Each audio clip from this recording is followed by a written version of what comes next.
रहे हैं। मैं स्वागत करता हूं हिंदुस्तान के कोने कोने से आए हुए सभी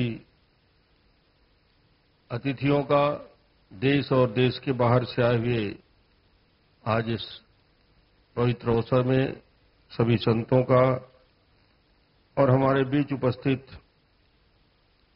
संत युधिष्ठिर लाल जी, जिनके इस भव्य आयोजन के केंद्र बिंदु और जिन्हें हम संत युधिष्ठिर लाल जी के नाम से जानते हैं, मगर मुझे खुद को एहसास होता है कि संत की प्रवृत्ति, संत के गुण और संत के आचरण जब तीनों मिल जाते हैं तो वो नाम युधिष्ठिर लाल जी के हो जाते हैं, क्योंकि जिनका स्वभाव ही संतों जैसा नहीं है।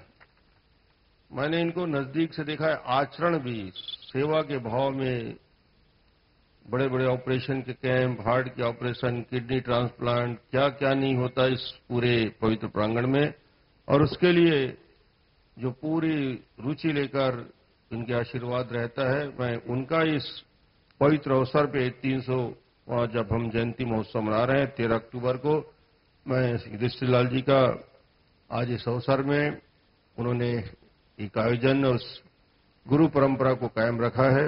मैं अपनी ओर से, छत्तीसगढ़ की 2 करोड़ जनता की ओर से उन्हें शुभकामना देता हूं और बधाई देता हूं। राज्य की श्रेणी में पहुंचे।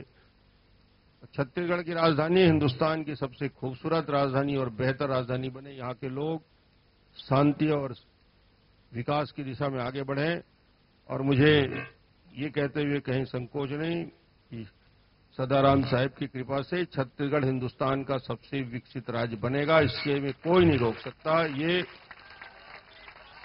स्थान का भी महत्व है और आप सबको मेहनत भी है, जो यहाँ आके रह रहे हैं।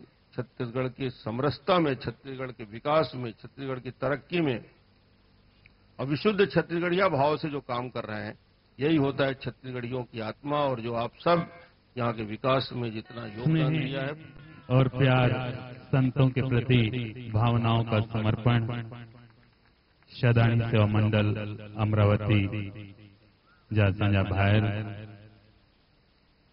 पूज्य शदानी दरबार तीर्थ जी तरफों परम पूज्य संतन के कर कमलों से हमारे बीच उपस्थित माननीय मुख्यमंत्री महोदय को भी शदानी दरबार की तस्वीर पूज्य संत स्वामी सदाराम साहिब के 300वें वर्षोत्सव के उपलक्ष्य में एक स्मृति के रूप में प्रदेश शासन के माननीय मुख्यमंत्री महोदय को भेंट की जा रही है। जोरदार तालियां पुनः आप सबकी ओर से।